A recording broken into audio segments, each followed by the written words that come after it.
I really don't like paying for fruits and vegetables at the supermarket, so I've been working towards growing my own food so I can eat from the garden year round. These are my 4 tips on how to do this successfully. My first method is to grow different varieties of the same fruit or veg. And you can see that working here. So these are 2 chili plants. One is jalapeño and one is California Reaper.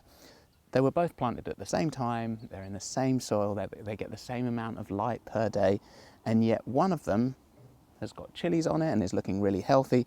The other one's got no chilies and isn't looking the best. Why this chili's doing really well and this one isn't, I don't really know, and I guess it doesn't really matter. The point is I've got chilies. That isn't to say, you should only plant jalapenos. I'd definitely try this again. It just didn't seem to work out this year.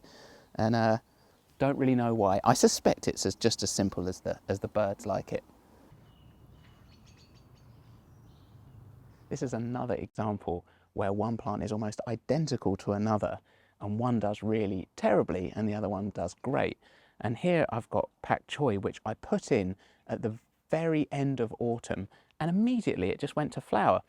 You can see here, I've been cutting it back and eating it and trying to prevent it going to flower, but it's been terrible. And the other thing is the birds, again, like this. So this is covered in peck marks and holes. I've just basically created a little salad bar for the birds to enjoy. But tatsoi, which is another Chinese vegetable, it tastes the same, it almost looks the same too, is doing amazingly well, and we've had countless meals out of it. It's another one where I'm like, I don't know why that is. It's just that the birds don't like tatsoi. And it also hasn't gone to flower as well. So they were both planted on the same date. They're both Chinese cabbage. They're both roughly the same type of plants. And yet, for whatever reason, the tatsoi is doing really, really well, and the birds don't like it, or at least they prefer to eat this. There are 2 varieties of avocado behind me. Both were planted on the same day, same type of soil, same type of light. And yet one of them has put on, 50 leaves. The other one's done nothing, and it's covered in these little holes, which I think is I've heard that that's from a lack of boron, an element within the soil. Why those 2 trees should be so different, I don't know, but the only thing I can put it down to is they're different varieties. So the first one is bacon, and the second one is Hass. The Hass was also cheaper, because it was a smaller plant, and I think in future I will always buy smaller trees. I would much rather have the smallest trees that I can buy and buy several different varieties than just have, to buy one expensive one and really hope that it goes well. It's like that joke, what's the secret of good comedy timing? And that's definitely the case with gardening. It's all about the timing of when you put stuff in the ground, and really there's only 2 ways to be good, I suppose. One is that you're an expert gardener with years and years and years of experience, or the other one is, like me, you just stagger things. So you put in a few in the ground, hold a few seedlings back, see how they go, plant a few more, and I find that way you just get more bites of the cherry and you're more likely to be successful. This is a really good example. This is silver beet or chard, and this is not doing well. It was put in like 1 month ago, so the last month of autumn, and it's getting absolutely nailed by the birds. And I think the reason for that is that there must just be less food around for them now it's winter for them to eat, and therefore they're coming to the garden, because I've planted it multiple times throughout the year and they've not touched it before.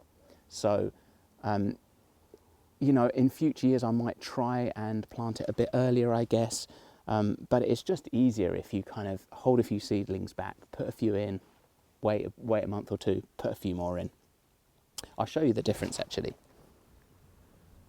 So this is the exact same variety of chard or silver beet. The only difference is that this was planted in mid-autumn and the other was planted at the very last month of autumn. And just with the days being longer and things growing better in early autumn, this shot up. I mean, it's still, and it wasn't at that time, it wasn't being eaten by birds at all. You can see now that the birds are starting to peck at it, but at this stage I don't really care. There's plenty for us to eat there. The plant will be able to handle it. In this case, I've got a tamarillo here, one up there. This one's doing really well. That one looks terrible, and they're both the exact same variety. What's going on here, I think, is that this went in the middle of summer, and this is a tropical plant or a subtropical plant. It did well in the summer, it grew, it got its roots down, it's looking pretty healthy. That other one, the fact that it went in late autumn, it doesn't look too happy. I mean, it could still survive the winter, but for sure this one will. That one, I don't know. Another thing I've noticed about tamarillos is people either say, yeah, they're really easy to grow, you just chuck them in the ground, and other people will say, oh, they're impossible to grow. I'm pretty sure the reason for that is that tamarillos like a lot of water, but they don't like having their feet wet. They don't want to just sit in wet ground, you know. So I guess if your garden has clay in it and you dig a big hole and you chuck a tamarillo in, it's basically going to be, you know, it's going to be sitting in a bucket of water effectively. So it's not going to do well. So it wants a lot of water, but that water needs to be able to drain out. This is another good example of timing and how that's important. There's two banana trees here. This one went in the middle of summer. It looked like it was dying at first, and then it sent out these new pups from beneath, and these are looking really happy, and they look like they'll survive the winter no problem. The one behind me looks like it's not having much fun. I put it in late autumn. I'm hoping that it will just kind of survive through the winter and then put up new pups in spring, but I don't know. It's not looking very happy at the moment, but we'll see.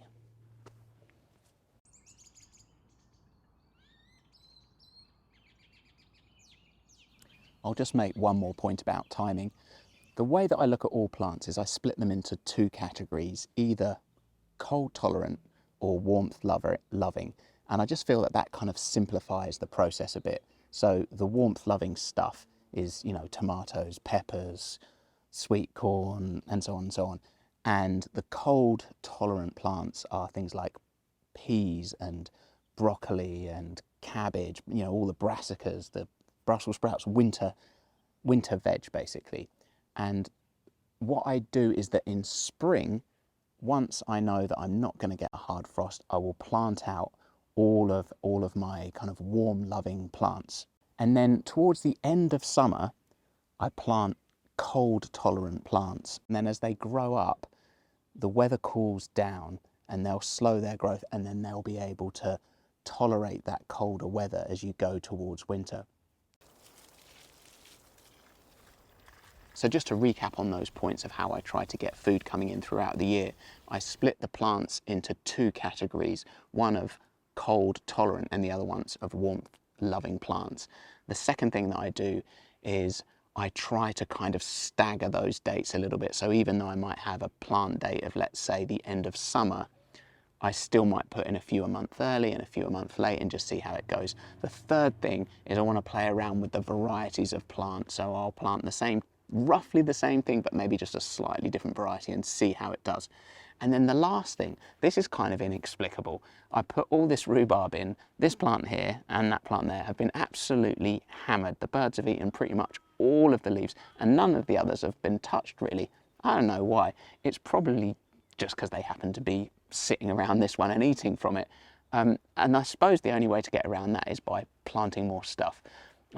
These were plants that were given to us and we had a lot of them, so it was easy here. But for the rest of the plants in the garden, we always raise stuff from seedlings, and then that way it's no big deal. I think if you're buying seedlings from a garden centre, it gets a bit expensive, but if you're growing from seed, it's no big deal. You can just grow a few extra, hold a few back, just in case. There's a lot of reasons why stuff can go wrong. Sometimes birds are eating it, or sometimes disease gets it, sometimes the weather's not right for it. But if you've got a few extra seedlings to play around with, it just makes life a lot easier.